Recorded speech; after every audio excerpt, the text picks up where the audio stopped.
In the spring of 2015, our department sent 33 brand new meteorologists into the world with bachelor's degrees. One of them was me, and a second one was our feature guest this evening.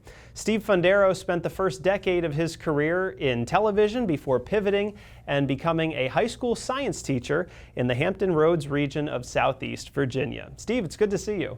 Ben, so great to be here. Thanks for having me on. I'm very excited to chat. Absolutely, yeah. So we'll talk about what you're doing now here in due time. But first, why don't you take us on a quick Reader's Digest version of all the stops you made from 2015 until now?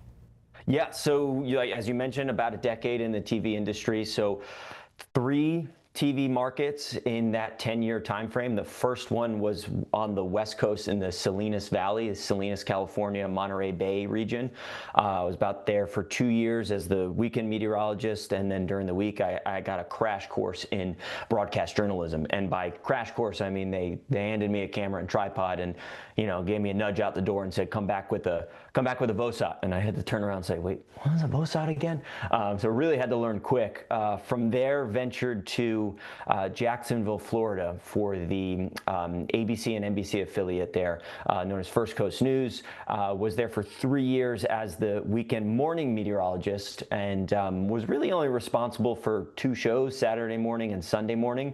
And the other 3 days during the week really got my creative juices flowing and ways to turn content and explain kind of the scientific nature behind the forecasting. From there, I spent 5 years at Wavy TV 10, which is here in Portsmouth, Virginia. That's the Hampton Roads region. Call it the 7 cities. You have Norfolk, Virginia Beach, Portsmouth, Newport News, Hampton, Chesapeake as well. Suffolk's thrown in there. So big area, resembles very much of a military town. It is. It has the largest naval base of the United States out of Norfolk. So you have a lot of cultural diversity, but you also have a lot of diversity in the weather. You get to get your hands dirty in some very interesting and very niche kind of forecasting up in this range. Yeah, so you mentioned those creative juices and the science segments that you would do when you weren't doing weathercasts. So because I knew you did those, I also wasn't completely surprised when I heard that you were becoming a high school science teacher, because I sort of found you as a science educator back then as you are now. Can you talk about that pivot point? What made you decide to hop into the high school education sphere, and did your work as a broadcaster for all those years help you to take on your job that you have now? Of course. I think it did come from maybe a little desire to try to make a bigger impact. You do, as well as in the broadcast field. You talk about the communication of important information, life-saving information during times of severe weather, and making sure that those messages come across clear and concise and understandable and relatable. It's not necessarily in a situation where you're talking at the viewers. You want to be talking with them and explaining things with them. It was a fun transition to find ways to make science fun, and you get a little bit of an immediate sense of gratification. They say please and thank you. When one of your students aces that quiz or that test, okay, that message got across well. And in TV and broadcasts, you may not necessarily know that right away, because you may not meet that viewer who was tuning in during that tornado warning until a month or 2 later. So I find a lot of similarities, and really just falling back on my love of the sciences. And if the students can tell that I'm enjoying it and I'm loving it when I'm talking about it, then that'll fuel their interest as well.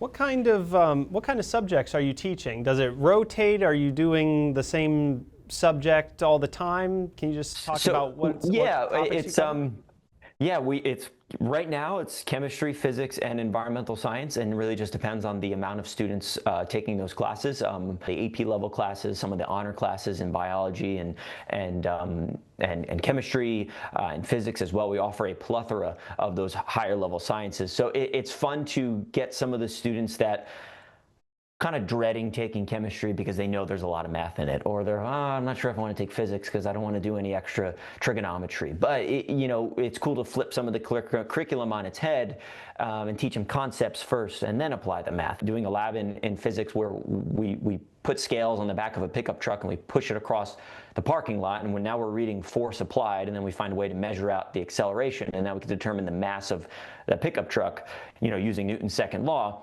Doing it the fun way instead of just putting the equation on the board. John Neese, one of his selling points is always that, every Penn State meteorologist has the skill set to go and be a high school science teacher, and now you're basically embodying that, so it's really cool.